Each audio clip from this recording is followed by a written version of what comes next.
Et à 8h-7 ce mardi matin, si vous n'avez pas le moral, attendez quelques minutes avant de vous jeter sur un paquet de bonbons, sur une tablette de chocolat ou un morceau de sucre, parce que Brigitte Fanny, bonjour. Bonjour Laurent. Et là, pour nous dire que c'est peut-être pas forcément la meilleure solution, bien au contraire.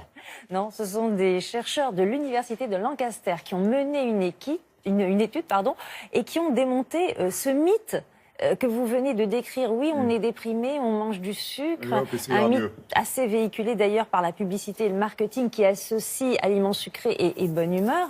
Et finalement, donc, ils ont étudié 1200 volontaires, 600 ont mangé du sucre, 600 ont eu un placebo.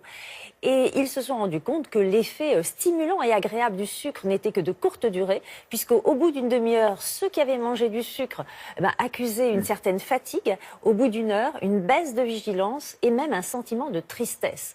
Alors comment expliquer que ce mythe, le sucre booste notre morale, ce mythe s'effondre?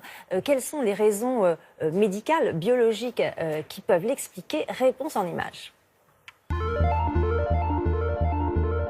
Je suis chauffeur de maître et entre deux prises en charge, j'avais souvent des pulsions et j'allais grignoter aux distributeurs de confiserie notamment. Ça a duré 5 à 10 ans et j'ai pris plus de 30 kilos. Quand je consommais du sucre, ça me donnait une sensation de bien-être. Et ensuite, ça s'est estompé petit à petit. Ce qui me faisait le plus craquer, c'était essentiellement les barres chocolatées, les gâteaux enrobés de chocolat par exemple. Alors qu'est-ce qui a un peu changé dans votre... Beaucoup changé dans votre vie, oui. Mon comportement alimentaire. Oui. Lorsqu'on consomme du sucre, les capteurs sur la langue vont détecter le sucre. Ils vont activer une glande qui est au cœur de notre cerveau, qui s'appelle le centre de la récompense, qui va sécréter une hormone de plaisir, qui est la dopamine. Et en fait, le cerveau adore le plaisir, et donc il adore la dopamine. Donc on va avoir tendance à recommencer la prise de sucre, et à un moment, cette dopamine va avoir un effet qui va s'épuiser, et la récompense va être de moins en moins bonne. D'où ce petit coup de déprime, ce petit coup de pompe, après avoir pris du sucre.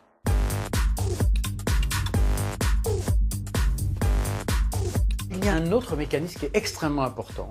Lorsque vous consommez du sucre, à ce moment-là, votre pancréas va sécréter de l'insuline. Le problème, c'est que quand vous répétez les prises, les pics d'insuline vont provoquer des à-coups de glycémie et vous allez avoir une hypoglycémie réactionnelle, c'est-à-dire que la glycémie va descendre plus bas que la normale. Et à ce moment-là, on devient irritable, on n'est pas bien dans sa peau, on a des troubles de l'humeur, on a des troubles de la vigilance, et c'est parce qu'on a consommé quelques minutes avant trop de sucre. Aujourd'hui, quand j'en consomme, ce qui est beaucoup plus rare, je culpabilise.